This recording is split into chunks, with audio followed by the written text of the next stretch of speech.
નમસ્કાર મિત્રો, અત્યારે ગુજરાત હાઈકોર્ટ બાજુમાંથી એક સમાચાર એવા મળી રહ્યા છે કે જે મ્યુચ્યુઅલ કન્સેન્ટ ડિવોર્સનો જે નિયમ હતો ઓફિશિયલ રીતે કે તમારે છૂટાછેડા માટે 6 મહિનાનો વેવિંગ પીરિયડ જોઈએ, એની કમ્પલસરી એક આવશ્યકતાનું ધોરણ ગણવામાં આવશે.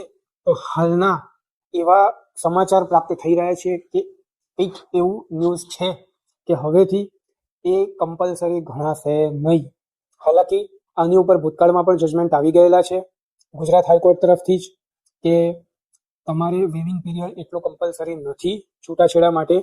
જો તમારે જે જૂના જજમેન્ટને તમારે એડવોકેટ એઝ અ સાઇટેન્શન્સ તરીકે યુઝ કરે છે તો તમને ડેફિનેટલી વહેલું જજમેન્ટ મળી શકશે.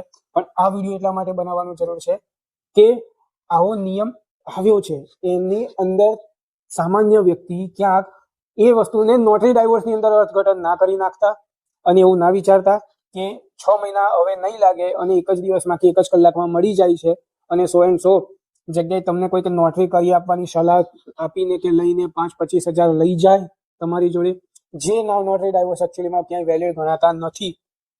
એટલે ક્યાંક સામાન્ય આમ આદમી આમ જનતા ક્યાંક ડફોડ ના બને, ક્યાંક છેતરાય નહીં, એના માટે જ અને હેતુથી જ મેં આ વિડીયો બનાવ્યો છે કે આ સમાચાર છે પણ આનું અર્થઘટન કોઈ આ વિષયમાં કરતા નહીં. અને આ વિષય માટે છૂટાછેડાની જે પણ માહિતી જોઈતી હોય તો એ વિષય માટે અગર તમે કંઈ જોવા જાણવા માંગો છો તો આ મારી channel legal knowledge advocate Mehul પંડ્યામાં તમે જાઓ, વિડીયો સર્ચ કરો, તમે માગશો ઓલમોસ્ટ એ પ્રમાણેની ઇન્ફોર્મેશન મળી જશે. ક્યાંક તમને કોઈ ઇન્ફોર્મેશન ના મળે તો તમે કોમેન્ટમાં લખો. એ વિષય જો મને એવો યોગ્ય લાગે તો હું સ્પેસિફિક સબ્જેક્ટ ઉપર મેં વિડીયો બનાવું છું અને બનાવીશ. અને આશા રાખું છું કે એ તમારો જે કોમેન્ટ હશે ઘણા બધાનો પ્રશ્ન હોઈ શકે છે, ઘણા બધાની મૂંઝવણ હોઈ શકે છે. તો મને પણ ગમશે કે તમે એ તમારા પ્રશ્નો લખજો અને હું એની ઉપર ડેફિનેટલી વિડીયો બનાવીશ.